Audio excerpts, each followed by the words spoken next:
Mi nombre es Miriam Monterde y mi empresa es Arte por 4. Mi compañera es Agnès Daroca y su empresa es 2 Cuartos. Nuestro proyecto común empresarial se llama 4x4.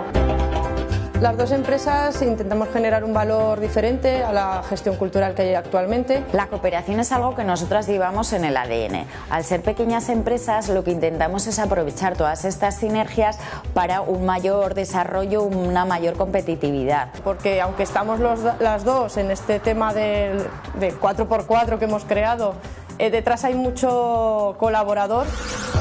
Basamos nuestro trabajo en un equipo multidisciplinar de numerosos profesionales de diferentes disciplinas. Necesitamos desde documentalistas, correctores, diferentes ilustradores. Por la parte de diseño necesitamos otro tipo de empresarias o de autónomas que nos puedan facilitar aquello donde nosotras no llegamos. Hay muchísima gente detrás de esta nominación, ¿no? Entonces, para nosotras ya es haber llegado muy alto y queremos hacérselo también saber a todos ellos para que ese valor pues aumente. Nuestra cooperación no solo es para nuestras dos empresas o el reconocimiento de este premio no es para nosotras dos, sino que es para todas aquellas empresarias que trabajan para nosotras y que en un momento u otro las hemos necesitado y hemos tenido que trabajar. Empresas pequeñas que hacen grandes proyectos, pues para nosotras eso es la cooperación.